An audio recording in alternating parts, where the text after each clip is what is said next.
clear tu te chubai le vek ule politics thuleng vel Facebook lama han post te karon the khom le ta tran leng halang Congress le MNF hun lai chuan ruang an hua an confirm huna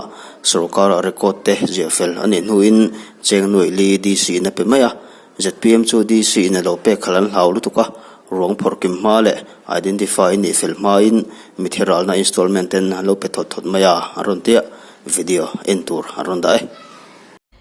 MNF chalai chuan ZPM party chu ex gratia chungchanga dot soya puin an poisa pe kimlo peturin ZPM sarkar an phut ti an soi ZPM party in Mizoram sarkar pian nuala omngai lo nun na chan teral na ata na cheng nuai le ex gratia arwa man hero puya ti in thamwan thak ati ani tin an puang chuak le nia soin MNYF chuan chia to ka mithi teral na hi sarkar ma sahun lai po in voi enge mozat cheng nuai le zelin Mizoram sarkar in lo peto china central sarkar sum SDRF achanga pek ni in a red omsa vekani ti antarlang Congress le MNF sarkar masade chuan Indiaram state danga ponti dan angin installment ni lovin tum khata cheng nuai li zelin mithi ti anral china tuna ZPM sarkar chia hi mithiral na installment pe om chunan ni a sha tani ti in a pek kim lo za som nga hi pele ngal turin an phut ti antarlang work supervisor noya aerolo turin han thokhang pulal do ma siam na noya ZPM party na thonge nge that mele aron tia video ron chop chok le ta ai ZPM halak kalwa tan siam lo pi khom mai che te hian ti kan la ko si men ti kan pa pek ngai le win ai lo pi khom mai a che luang lúc này dân tôi vô được cái này được tiền cái phun pha à bàn lá liền nó mà đến là cái liền pha cái tiền hết mình nó làm khó về là anh xem nó nằm đó nó mình thì giờ khó khăn này anh liền pha khó khăn hay học gì cái nó khó khăn này rất mấy nè giờ khi mà còn làm ha sao đâu mà snap còn nó chuyển đó này mình kia khó khăn này các cái đó thì anh ấy về được sao mấy nè đấy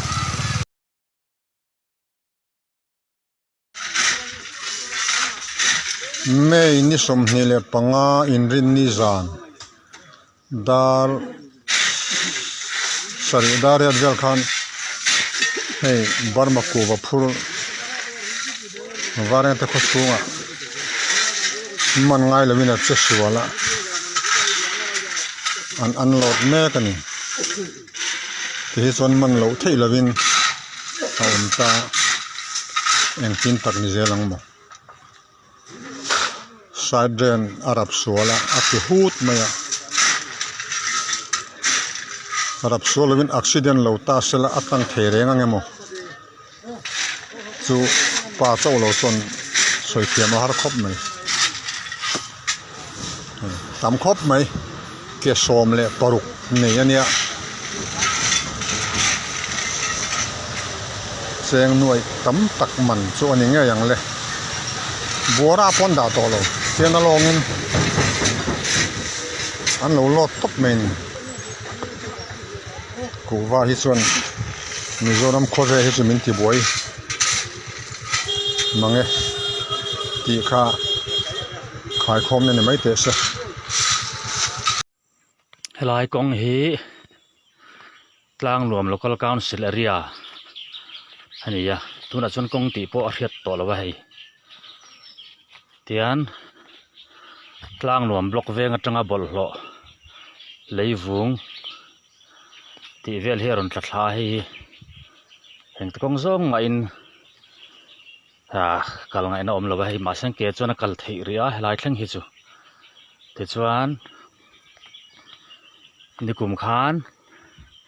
mars thlavel khan pusena le pujon nei lai leivung khata henaron liam thlawa ka he kora hen he korra leivung khana helai kor tak hian no wangin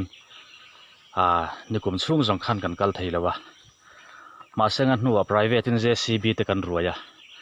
kan tlang le ra ma te chuan ma selengin furlai zong zong khan roin kong khu ti khon tui hok kora chantir ta ka vain kong khu a cheta ma selengin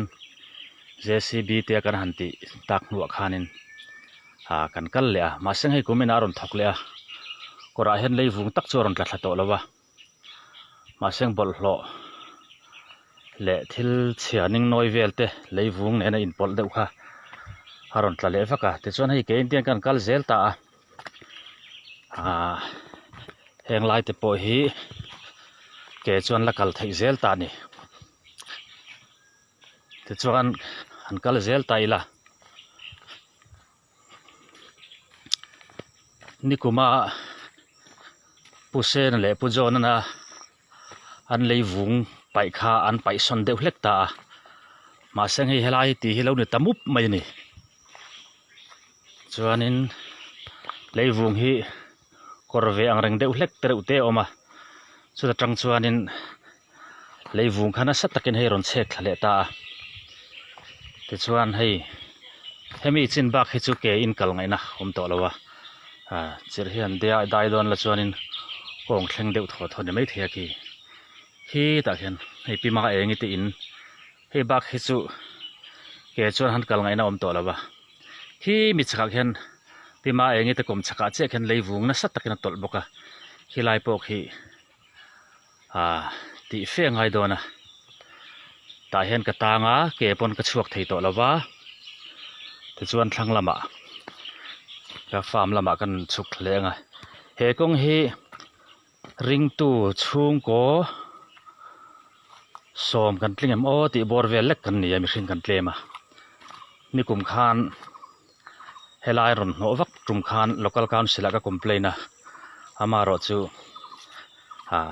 local council pon an ngam vak lo ni ka ringa leivung ron pai tu te hi siam kha kan hlot chuang lem hlei lawa ngai sakhi kan hlo lo em em ani tuna poin hei